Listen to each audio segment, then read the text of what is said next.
kita dengarkan cerita Timun Mas, cerita anak dari Jawa Tengah. Pada zaman dulu kala, hiduplah sepasang suami istri.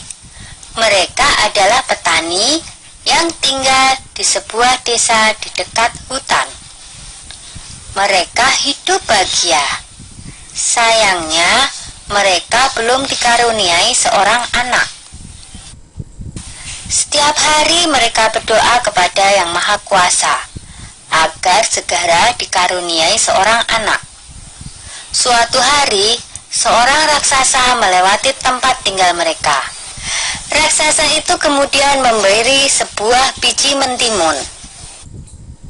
Tanamlah biji ini, nanti kau akan mendapatkan seorang anak perempuan, kata raksasa.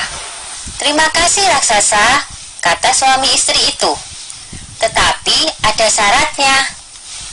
Pada saat usianya 17 tahun, kalian harus serahkan anak itu kepadaku, saut raksasa.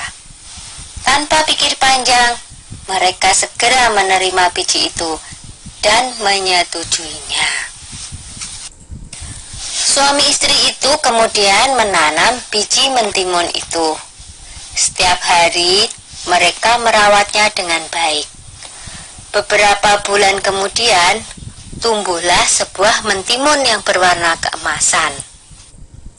Buah mentimun itu semakin lama semakin besar dan berat. Ketika masak, mereka memetiknya. Dengan hati-hati, buah itu pun mereka potong.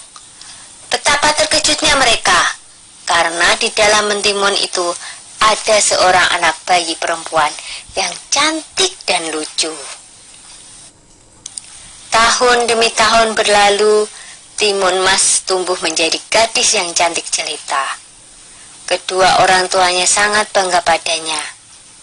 Tapi mereka juga takut, karena pada usia 17 mereka harus menyerahkan timun emas kepada raksasa sesuai dengan perjanjian mereka. Ketika timun emas berumur 17 tahun, si raksasa datang. Pak Tani berkata, "Tunggulah sebentar, timun emas sedang bermain. Istriku akan memanggilnya." Lalu ia segera menemui anaknya. "Anakku, ambillah ini," kata Pak Tani sambil menyerahkan sebuah kantong kain. "Ini akan menolongmu melawan si raksasa. Sekarang larilah secepat mungkin." Timun Mas pun segera melarikan diri. Raksasa segera berlari mengejar Timun Mas. Raksasa semakin dekat. Timun Mas segera mengambil segenggam garam dari kantong kainnya. Lalu garam itu ditaburkannya ke arah raksasa. Tiba-tiba muncullah sebuah laut di depan raksasa. Dia terpaksa berenang dengan susah payah. Timun Mas berlari lagi, tapi kemudian raksasa berhasil mendekatinya. Timun Mas kembali mengambil benda ajaib dari kantongnya dan dilemparkannya ke arah raksasa. Seketika muncullah pohon dengan ranting dan duri-duri tajam menghalangi si raksasa. Raksasa berteriak kesakitan. Tapi raksasa itu sungguh kuat dan terus mengejar Timun Mas. Maka Timun Mas pun mengeluarkan benda ajaibnya yang ketiga. Ia menebarkan biji-biji mentimun ajaib. Seketika itu pula tumbuhlah kebun mentimun yang sangat luas.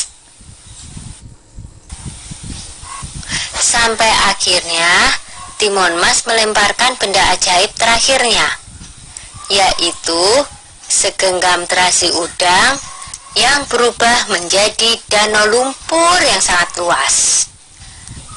Raksasa itu akhirnya terjerembab di danau lumpur itu dan tak bisa lolos lagi. Timun Mas selamat dari kejaran raksasa.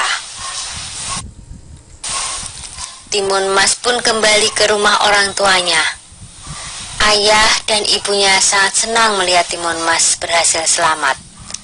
Sejak saat itu, mereka hidup bahagia bersama-sama. Sudah dulu ya cerita Timun Masnya.